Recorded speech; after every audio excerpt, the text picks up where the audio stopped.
शं वरुणः शन्नो भवत्वर्यमा शन्न इन्द्रो बृहस्पतिः शन्नो विष्णुरुक्रमः ॐ शान्ति शान्ति शान्तिः।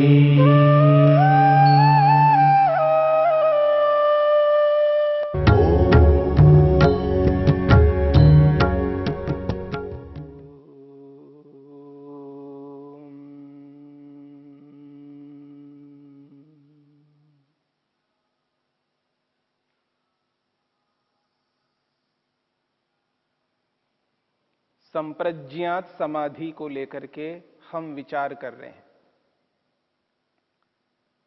समाधि दो प्रकार की है, संप्रज्ञात और असंप्रज्ञात।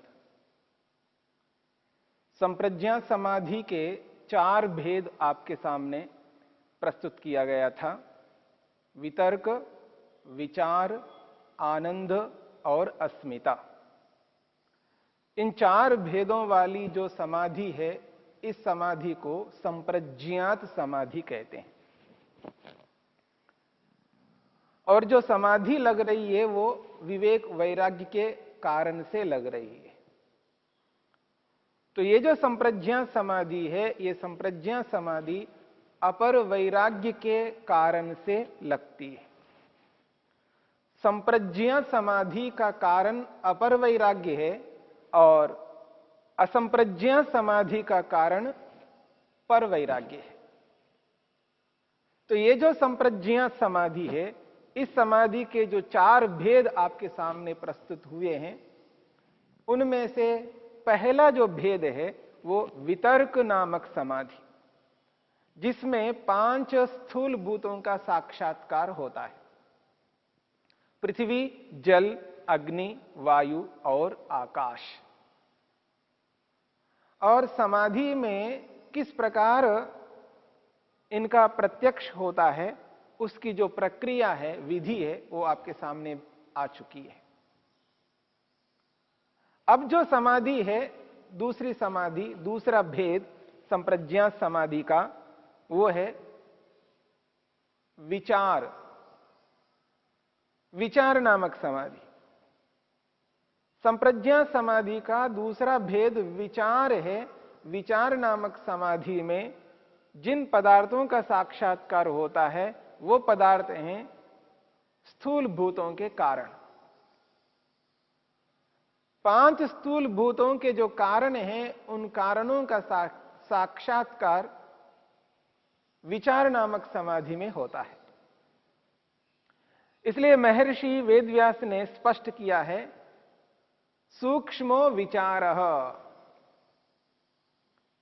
महर्षि वेदव्यास कहते हैं सूक्ष्मो विचारः, यानी सूक्ष्म पदार्थों का साक्षात्कार विचार नामक समाधि में होता है। और ये जो सूक्ष्म पदार्थ है, वो प्रसंग के अनुरूप में ये जो स्थूल भूत है, इन स्थूल भूतों के बाद में आने वाला क्रम होने के कारण से यहां सूक्ष्म शब्द 5 तन्मात्राओं के लिए आता है। 5 तन्मात्राएं वो पदार्थ हैं जो स्थूल भूतों के कारण है। पृथ्वी, जल, अग्नि, वायु, आकाश, इन स्थूल भूतों के जो कारण हैं, उनको योग में तन्मात्रा शब्द से कहा है। तन्मात्रा एक नाम है जो स्थूल भूतों के कारणों के लिए प्रयोग में आता है। पृथ्वी तत्व का जो कारण है वो गंध तन्मात्रा, गंध तन्मात्रा। या गंध शब्द से ये जो बाहर के विषय है, रूप, रस, गंध, स्पर्श शब्द, विषयों में जो गंध है वह गंध अलग है, यहां जो गंध है ये गंध अलग है। इसका नाम है गंध तन्मात्रा। जब गंध शब्द के साथ तन्मात्रा जुड़ता है तो ये अलग तत्व है, और जहां केवल गंध के रूप में प्रयोग होता है वो अलग है। वो जो बाहर के पदार्थ हैं, जो दिखने वाले पदार्थ हैं, जो इंद्रियों से दृष्टिगोचर में आने वाले पदार्थ हैं, उन पदार्थों में जो गंध हमको आ रही होती है वह गंध अलग है। और यहां जो गंध शब्द है ये तन्मात्रा के साथ में जुड़ा हुआ है और ये पृथ्वी नामक स्थूलभूत का कारण है, गंध तन्मात्रा। ऐसे ही जो पंचमहाभूतों में दूसरा पदार्थ है जल, इसका जो कारण है उसका नाम है रस तन्मात्रा। उसका नाम है रस तन्मात्रा। और पंचमहाभूतों में तीसरा पदार्थ जो है वो है अग्नि। अग्नि का जो कारण है यहां पर रूप तन्मात्रा। ऐसे ही पंचमहाभूतों का जो चौथा पदार्थ है वायु, उस वायु का जो कारण है वो स्पर्श तन्मात्रा। और अंतिम पांचवा स्थूल पदार्थ है, स्थूलभूत है आकाश। आकाश नामक स्थूलभूत का जो कारण है वो है शब्द तन्मात्रा। तो गंध तन्मात्रा, रस तन्मात्रा, रूप तन्मात्रा, स्पर्श तन्मात्रा और शब्द तन्मात्रा, इन 5 तन्मात्राओं को कारण कहा है, सूक्ष्म पदार्थ कहा है, इन स्थूल पदार्थों के कारण कहा है। तो ये 5 तन्मात्राएं हमारे शरीर के अंदर विद्यमान हैं। ये 5 तन्मात्राएं हमारे शरीर के अंदर विद्यमान हैं, क्योंकि यह शरीर स्थूल भूतों के कारण से बना हुआ है। इस बात को समझने का प्रयत्न करिएगा। ये जो शरीर हमको दिख रहा है, यह शरीर पांच भौतिक है, 5 भूतों से उत्पन्न हुआ है। पृथ्वी, जल, अग्नि, वायु, आकाश से उत्पन्न हुआ है। तो इस शरीर में 5 भूत विद्यमान हैं। यदि कारण ना हो तो कार्य नहीं हो पाएगा, कार्य नहीं रह पाएगा। जिसको हम कार्य के रूप में देख रहे हैं उसके अंदर कारण विद्यमान है। जैसे ये जो वस्त्र है, इस वस्त्र में इस वस्त्र के कारण विद्यमान है। यदि इस वस्त्र में कारण ना हो तो ये कार्य रूपी वस्त्र हमें दिखाई नहीं देगा। तो ठीक इसी प्रकार से ये जो शरीर है, ये कार्य है, 5 महाभूतों का कार्य पदार्थ है। 5 महाभूत कारण के रूप में इस शरीर के अंदर विद्यमान है। और जब 5 महाभूत इस शरीर में विद्यमान है तो ठीक इसी प्रकार से 5 तन्मात्राएं भी, 5 प्रकार की जो तन्मात्राएं हैं, गंध तन्मात्रा, रस तन्मात्रा, रूप तन्मात्रा, स्पर्श तन्मात्रा और शब्द तन्मात्रा, ये 5 प्रकार की तन्मात्राएं भी इस शरीर में विद्यमान हैं। यदि 5 स्थूलभूत शरीर में है तो इन स्थूलभूतों के जो कारण हैं वो भी इस शरीर के अंदर विद्यमान है। यदि 5 तन्मात्राएं इस शरीर में ना हो तो 5 स्थूलभूत कैसे रह पाएंगे? इस बात को समझ लीजिएगा। तो हमारे इस शरीर के अंदर 5 तन्मात्राएं विद्यमान हैं और शरीर में विद्यमान उन तन्मात्राओं का जो साक्षात्कार होता है, प्रत्यक्ष होता है, उनकी जो समाधि लगती है वो इसी शरीर में लगती है। इसी शरीर के अंदर उनका साक्षात्कार होता है। इसलिए महर्षि वेदव्यास ने कहा है सूक्ष्मो विचारः।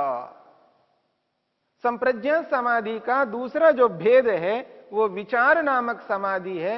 इस विचार नामक समाधि में 5 सूक्ष्म भूत, 5 तन्मात्राएं जिनका साक्षात्कार होता है।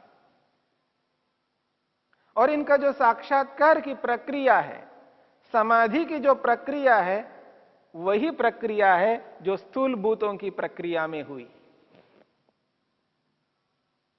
अर्थात आसनस्थ होना है, आसन लगाना है, शरीर को स्थिर करना है और शरीर को ध्यान के अनुरूप बनाना है। जब शरीर ध्यान के अनुरूप बन गया है तो इंद्रियों को बाहर के विषयों से रोकना है, बाहर के विषयों से इंद्रियों को हटा करके मन के अनुरूप बनाना है, अर्थात प्रत्याहार की स्थिति को उत्पन्न करना है, प्रत्याहार को सिद्ध करना है। और प्रत्याहार को सिद्ध करके अपने मन को अपने ही शरीर के अंदर एक स्थान पर जहां हमारी अनुकूलता होगी वहां पर अपने मन को एकाग्र करेंगे, यानी धारणा बनाएंगे। और धारणा बनाकर जहां धारणा बनाया है वहीं पर ध्यान प्रारंभ होगा। और ध्यान होगा सूक्ष्म यानी तन्मात्राओं का, तन्मात्राओं का ध्यान होगा। और सबसे पहले ध्यान होगा गंध तन्मात्रा का। शास्त्र में, योग में, सांख्य में, अलग अलग शास्त्रों में जानकारी प्राप्त की है। थ्योरी के रूप में हमने जाना है तन्मात्रा किसको कहते हैं, तन्मात्रा का क्या स्वरूप है। तन्मात्रा के बारे में जो कुछ भी पढ़ा है, सुना है, उसके आधार पर उस तन्मात्रा का ध्यान प्रारंभ होगा। धारणा स्थल पर ध्यान प्रारंभ होगा।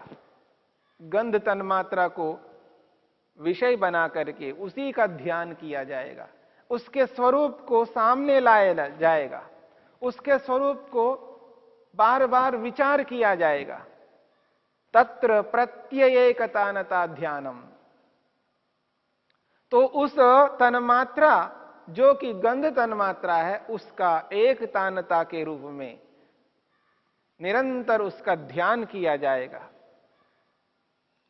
जब वह ध्यान समाधि के रूप में परिवर्तित हो जाता है, वो जो ध्यान है, तन्मात्रा का ध्यान है, वो ध्यान करते करते एक ऐसी स्थिति आएगी, एक दिन ऐसा आएगा जब वो ध्यान ही समाधि के रूप में परिवर्तित हो जाएगा। तब गंध तन्मात्रा का साक्षात्कार होगा, प्रत्यक्ष होगा, शरीर के अंदर ही। शरीर के अंदर ही गंध तन्मात्रा का दर्शन होगा, प्रत्यक्ष होगा। और गंध तन्मात्रा का प्रत्यक्ष कर करके साधक आगे बढ़ता है तो फिर रस तन्मात्रा का प्रत्यक्ष करेगा। और रस तन्मात्रा के लिए भी वही प्रक्रिया अपनाएगा जो गंध तन्मात्रा को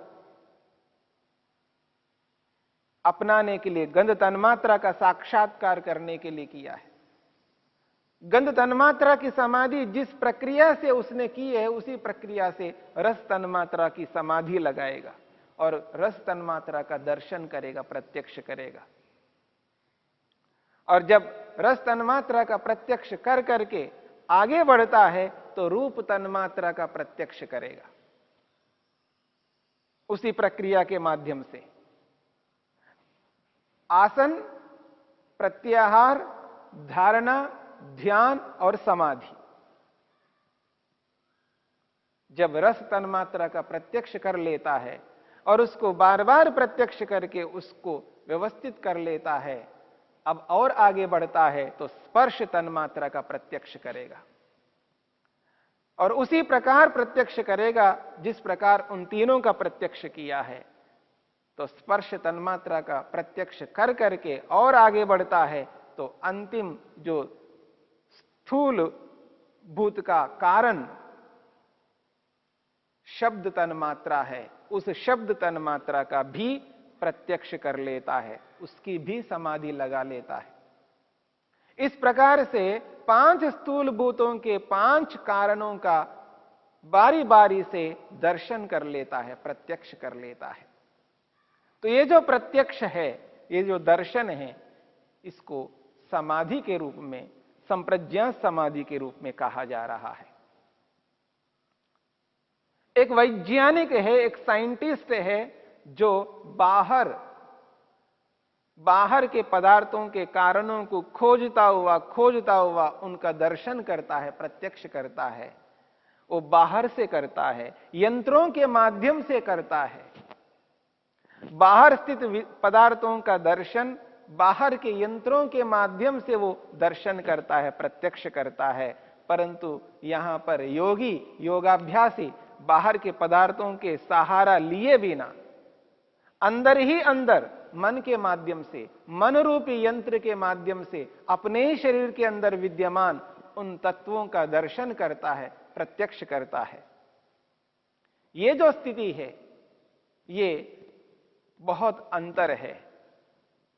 बिना किसी बाह्य साधन के सहारे के ये जो दर्शन हो रहा है, ये जो प्रत्यक्ष हो रहा है, योगी का जो प्रत्यक्ष है वो विलक्षण प्रत्यक्ष है। उसके उद्यम, मेहनत, पुरुषार्थ विशिष्ट है। हां, वैज्ञानिक मेहनत करते हैं, पुरुषार्थ करते हैं, उनका मेहनत पुरुषार्थ भी विशिष्ट है, पर वो बाह्य पुरुषार्थ है, ये आंतरिक पुरुषार्थ है।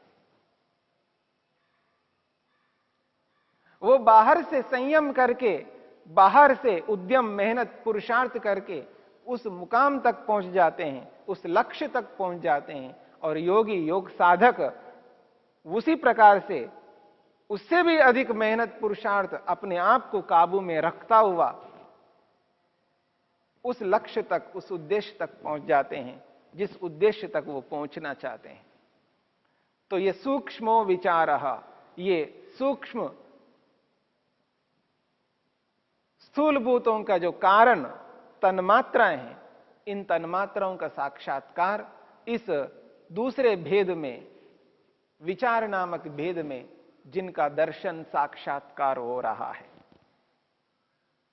तो संप्रज्ञा समाधि के इन भेदों में दूसरा भेद है ये विचार। 4 भेदों में 2 भेद हमारे सामने आ चुके हैं। एक स्थूलाभोगः, वितर्क नामक समाधि, और ये विचार नामक समाधि। इन दोनों समाधियों के माध्यम से 2 प्रकार के पदार्थों का साक्षात्कार किया है, 5 स्थूल भूतों का और 5 सूक्ष्म भूतों का। इस प्रकार से 10 प्रकार के पदार्थों का साक्षात्कार योग साधक समाधि में बैठ करके अंदर ही अंदर कर लेता है।